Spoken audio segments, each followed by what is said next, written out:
ఈ వీడియోలో ఒక వ్యక్తి యొక్క మోసాలు, అన్యాయాలు, అకృత్యాలు, అక్రమాల గురించి ప్రపంచానికి, సమాజానికి తెలియపరచాలన్న ముఖ్య ఉద్దేశంతో ఈ వీడియో చేస్తున్నాను. ఖచ్చితంగా అందరూ ఈ వీడియో వాచ్ చేయాలి, గమనించాలి, బహు జాగ్రత్తగా ఉండాలని చెప్పి నా personal request to all of you.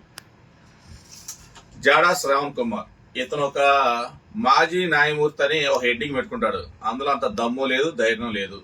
మరొకటి హైకోర్టు న్యాయవాది, సుప్రీంకోర్టు న్యాయవాది అని చెప్పి పెద్ద పెద్ద బాబాయ్, బిల్డప్ బాబాయ్ మాటలు మొత్తం చెప్తా ఉంటాడు. అందులో ఏం లేదు. మీకు ఈ వీడియోలో విత్ ప్రూఫ్, డాక్యుమెంట్ ప్రూఫ్ తో సహా చూపిస్తా. ఈ జాడా శ్రావణ్ కుమార్ అనే వ్యక్తి హైకోర్టు వారినే మోసం చేశాడు. మరొకసారి, ఈ జాడా శ్రావణ్ కుమార్ అనే వ్యక్తి హైకోర్టు వారిని మోసం చేశాడు. అదేవిధంగా నమ్మించి తన సొంత కులస్తులు మరి క్లయింట్లను కూడా నమ్మించి డబ్బుల కోసము, అక్రమంగా మోసపూరితమైన డబ్బు కోసము నమ్మించి హైకోర్టు సమక్షంలో మోసం చేయడం జరిగింది. అలాంటి నమ్మి ఇచ్చి కేసు యొక్క క్లయింట్లు కూడా జైలుకు పంపించడం జరిగింది. ఆ జైలు పంపించిన దాని రిజల్ట్ గా కొంత అక్రమంగా డబ్బు అనేది అతను సంపాదించడం జరిగింది. సరే, నేను ఎదవనే, ఓకే, విత్ డాక్యుమెంట్ ప్రూఫ్ తో చూపించడం జరుగుతుంది. హైకోర్టు వారి యొక్క order copy with document proof చూపిస్తాను. అతని మీద గుంటూరు జిల్లాలో తుళ్లూరు పోలీస్ స్టేషన్ లో నమోదైన అతని యొక్క మోసం గురించి, అక్రమాల గురించి, అన్యాయాల గురించి రిజిస్టర్ అయిన ఎఫ్ఐఆర్ కాపీ కూడా విత్ డాక్యుమెంట్ ప్రూఫ్ మన అందరికి చూపించడం జరుగుతుంది ఈ వీడియోలో. కాబట్టి దయచేసి this is my personal request to all of you, kindly watch this video please. ఇక్కడ వచ్చేసి ఇక్కడ హైకోర్టు వారి ఆర్డర్ కాపీ ఉంది. హైకోర్టు వారి order copy criminal petition number 3317. ఇక్కడ చూడండి, 3317/2020. ఈ ఆర్డర్ కాపీలో ఏపీ హైకోర్టులో కాస్ట్ టైటిల్ లో కేసు స్టేటస్ కొట్టినా సరే criminal petition number CRLP number 3317/2020 ఈ ఆర్డర్ కాపీ చూస్తే జాడా శ్రావణ్ యొక్క మోసాలు, అన్యాయాలు, అకృత్యాలు, అతని యొక్క నిజ స్వరూపం ఏంటి, అతని యొక్క చీకటి కోణం ఏంటి మొత్తం అర్థమవుతుంది. ఈ ఆర్డర్ కాపీ ఏం చెప్తుందంటే సాక్షాత్తు హైకోర్టు వారిని మోసం చేసిన ఘనత అంత గొప్పవాడు జాడా శ్రావణ్ కుమార్. ఈ హైకోర్టు కాపీ మనకి పబ్లిక్ డొమైన్ లో ఏపీ హైకోర్టు వారి వెబ్సైట్ లో చాలా అవైలబుల్ గా ఉంది. Anyone can see this order copy in the website of high court. High court ఇచ్చిన వెబ్సైట్ లో ప్రతి ఒక్కరు చూడగలిగిన ఆర్డర్ కాపీ ఇది. So criminal petition number 3317/2020.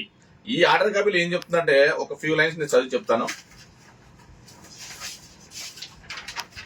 High court వారు ఇచ్చిన ఆర్డర్ కాపీ ఇది హైకోర్టు వారు ఇచ్చిన order copy last paragraph just few lines చదువుతాను నేను. In that view, the petitioner is the disposer of reserving the right to petitioners to take appropriate action against the person who filed the present petition. If so, they are advised. ఈ petition జాడా Shravan కుమారు సొంత కులస్తుడైన ఒక శంకు రామకృష్ణ గారు, ఒక innocent judge, ఆయన ఒక honest judge, innocent అయిన శంకు రామకృష్ణ గారు ఈ పిటిషన్ లో పిటిషనర్ అడ్వకేట్ ఎవరు? జాడా శ్రావణ్ కుమార్. ఈ పిటిషన్ లో సొంత కులస్తుడు, తోటి న్యాయమూర్తి, జడ్జి హోదాలో పనిచేసిన వ్యక్తిని కూడా మోసం చేశాడు. స్పష్టంగా హైకోర్టు వారు ప్రతి పాయింట్ రికార్డ్ చేయడం జరిగింది. సో సాక్షాత్ హైకోర్టు వారు ఇచ్చిన ఆర్డర్ కాపీ ఎవరైతే పిటిషన్ ఫైల్ చేశారో అంటే జాడా శ్రావణ్ కుమార్ మీద లీగల్ యాక్షన్ తీసుకోవాలని చెప్పి సాక్షాత్ ఏపీ హైకోర్టు వారు ఇచ్చిన order copy against Jada Shravan Kumar. సరే, నేను ఎదవనే, ఓకే. ఇంకొంచెం ముందుకు వస్తే గుంటూరు జిల్లా తుళ్లూరు పోలీస్ స్టేషన్ లో ఒక క్రైమ్ నెంబర్ రిజిస్టర్ అయింది. Against Jada Shravan Kumar and his followers. అతనికి ఎవరైతే కుట్రలో పాల్గొన్నారో, అతను ఎవరైతే సహకరించారో జాడా శ్రావణ్ కుమార్ అతనితో పాటు ఉన్న వ్యక్తుల మీద ఎఫ్ఐఆర్ రిజిస్టర్ చేయడం జరిగింది. ఇక్కడ చూడండి, గుంటూరు జిల్లా Tulluru police station FIR number 265/2023. This is the crime number in the police station of Tullur police station, Guntur district లో. ఇందులో జాడా శ్రావణ్ కుమార్ అనే వ్యక్తి అక్యూజ్డ్ 1 ముద్దాయిగా ఉన్నాడు, మెయిన్ ముద్దాయిగా ఉన్నాడు. ఇంకా ఇందులో A2, A3 కూడా జాడా శ్రావణ్ కుమార్ కి పక్కన ఉండే లెఫ్ట్ రైట్ ఉండే చెంచాగాలు కూడా ఇందులో ముద్దాయిలుగా ఉన్నారు. ఇందులో సెక్షన్ ఆఫ్ లా ఏమని రాశారంటే 420 కరెక్ట్ సూట్ అయింది. జాడా శ్రావణ్ కుమార్ మీద అతని మీద నమోదైన ఎఫ్ఐఆర్ కరెక్ట్ గా సూట్ అయిన sections police registration 420, 465, 468, 471 red with 34 IPC. అసలు ఇందులో కంటెంట్ ఏంటంటే, ఇప్పుడు శంకు రామకృష్ణ గారు ఆయన ఒక ఇన్నోసెంట్ పర్సన్, ఒక జడ్జి హోదాలో పనిచేశాడు. ప్రజెంట్ ఆయన కోసం న్యాయ పోరాటం చేస్తా ఉన్నాడు. ఓకే, ఆయన ఒక కేసు జాడా శ్రవణ్ కుమార్ అప్పచెప్పాడు.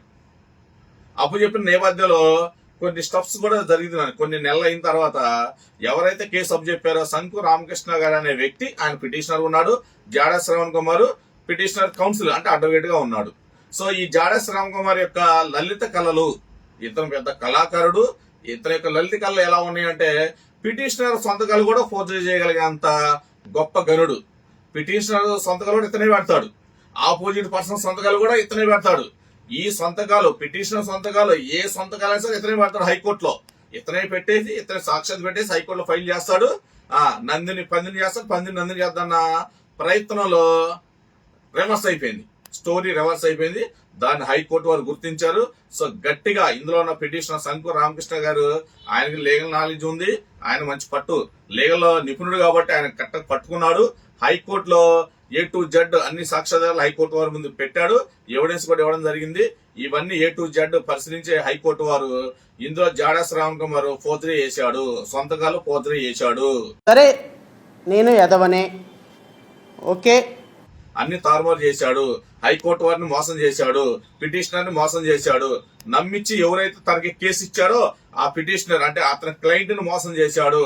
కాబట్టి క్లయింట్ లీగల్ యాక్షన్ తీసుకోవచ్చు అని హైకోర్టు వారు సాక్షాత్ ఇచ్చిన ఆర్డర్ కాపీని బేస్ చేసుకుని గుంటూరు జిల్లా తుళ్లూరు పోలీస్ స్టేషన్ లో 265/2020 అనే క్రైమ్ నెంబర్ లో జాడా శ్రవణ్ కుమార్ మీద ఎఫ్ఐఆర్ రిజిస్టర్ అయి ఉంది. ఇంకా అది యూఐ లో ఉంది, అండర్ ఇన్వెస్టిగేషన్ లో ఉంది. అందరూ ఖచ్చితంగా అరెస్ట్ అవ్వాలి, రిమాండ్ కూడా వెళ్లే అవకాశం అతను ఖచ్చితంగా మెండుగా ఉంది. ఇందులో తప్పించుకోవడం లేదు. జాడా శ్రవణ్ కుమార్ అతని అనుచరులు అరెస్టే, రిమాండే, జైల్లో ఉండాల్సిందే, చెప్పకూడదు తినాల్సిందే. ఎందుకంటే మోసం చేసి అన్యాయంగా అక్రమంగా డబ్బు సంపాదనే ధ్యేయంగా పనిచేస్తున్న వ్యక్తి, బిల్డప్ బాబాలాగా బిల్డ మాట చెప్పే వ్యక్తి జాడా శ్రవణ్ కుమార్. జాడా శ్రవణ్ కుమార్ సొంత కులమైన ఎస్సీ మానవ సమాజానికి సంబంధించిన శంకు రామకృష్ణ గారు, జడ్జి హోదాలో ఉన్న శంకు రామకృష్ణ గారు ఆ ఇన్నోసెంట్ ని మోసం చేశాడు, సొంత కులస్తుని మోసం చేసి డబ్బు సంపాదించాడు. అలాంటి క్యారెక్టర్ జాడా శ్రవణ్ కుమార్ది. ఖచ్చితంగా భవిష్యత్తులో జైలుకి వెళ్లాల్సిందే, చెప్పకూడదు తినాల్సిందే. జాడా శ్రవణ్ కుమార్ పక్కన ఉన్న చిన్న చెంచాలు, మధ్య చెంచాలు, పెద్ద చెంచాలు కూడా జైలుకి వెళ్లాల్సిందే ఈ ఎఫ్ఐఆర్ లో. ఖచ్చితంగా ఈ విషయం సమాజంలో ఉన్న అందరూ గమనించాలి, ప్రపంచంలో ఉన్న అందరూ తెలియాలి. ఎందుకంటే నేను స్టార్టింగ్ లో చెప్పి in the interest of society, సమాజం యొక్క హితం కోరుకున్న వ్యక్తిగా, నేను ఒక బాధ్యత పౌరుడిగా ఇతని యొక్క జాడా శ్రవణ్ కుమార్ యొక్క అన్యాయాలు, అక్రమాలు, అకృత్యాలు, మోసాలు బయట పెట్టాల్సిన బాధ్యత నా మీద ఉంది. ఒక పొలిటికల్ పార్టీ రన్ చేస్తున్నాడు అతను, ఎటువంటి విలువలు లేకుండా ఒక పొలిటికల్ పార్టీని రన్ చేస్తున్నాడు. మాజీ న్యాయమూర్తి అంటాడు, మరలా న్యాయవాది అంటాడు, అడ్వకేట్ అంటాడు. అసలు అడ్వకేట్ గా నువ్వు ఎటువంటి విలువలు పాటిస్తున్నావు? ఫోర్జరీ సంతకాలు చేయడం ఏంటి హైకోర్టులో? నువ్వు దొరికిపోవడం ఏంటి? పిటిషనర్ సంతకాలు నువ్వు ఎలా పెడతావు? ఆపోజిట్ పార్టీ సంతకాలు నువ్వు ఎలా పెడతావు? అంటే నీకు డబ్బులు ఇస్తే ఏదైనా చేసేస్తావా? మోసం చేసేస్తావా? నిజాన్ని అబద్ధం చేసేస్తావా? న్యాయాన్ని అన్యాయం చేసేస్తావా? చట్ట వ్యతిరేక పనులకి పాల్పడతావా? ఖచ్చితంగా జాడా శ్రవణ్ కుమార్, జై భీమ్ శ్రీనివాస్ ఖచ్చితంగా ఈ ఆధారాలు మొత్తం తీసుకొస్తాడు, నిన్ను జైలుకి పంపిస్తాడు, నీ చేత రేషన్ బియ్యం తినిపిస్తాడు. తస్మాత్ జాగ్రత్త. ఇంకోసారి నా బడుగు బలహీన వర్గాల జోలికి వస్తే, నా ఎస్సీలకి, నా ఎస్టీలు, నా మైనార్టీలు, నా బీసీలు, ఇంకా అగ్రవర్ణంలో పేదల జోలికి వస్తే ఖబర్దార్. జై భీమ్ శ్రీనివాస్ నీ గుండెల్లో నిద్రపోతాడు. జాడా శ్రవణ్ కుమార్ ఖబర్దార్, వచ్చ పోపిచ్చేస్తా. ఇది ఒక స్టోరీయే. జాడా శ్రవణ్ కుమార్ యొక్క లలిత కళ ఒక కళే, ఇంకా 500 కళలున్నాయి. రోజు బయటికి తీస్తా విత్ డాక్యుమెంట్ ప్రూఫ్. నీలా కుక్క వాగుడు, పిచ్చి వాగుడు వాగను, విత్ డాక్యుమెంట్ ప్రూఫ్.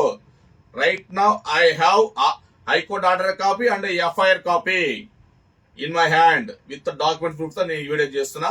తస్మాత్ జాగ్రత్త. ఇంకోసారి కనుక ఎవరినైనా సరే సమాజంలో నువ్వు మోసం చేసావని నా దృష్టికి వచ్చిందా, నీ ఈపు విమానవాదం మోగిద్ది, నీ ఈపు విమానవాదం మోగిద్ది. నీ పక్కన ఉన్న ఫాలోవర్స్ అనుచరులకి హెలికాప్టర్ మోత మోగిద్ది. ఏం మోగిద్ది? హెలికాప్టర్ మోత. జాడా శ్రవణ్కి విమానం మోత, నీ పక్కన ఉన్న వాళ్ళకి హెలికాప్టర్ మోత మోగిద్ది. తస్మాత్ జాగ్రత్త. Thank you to all of you.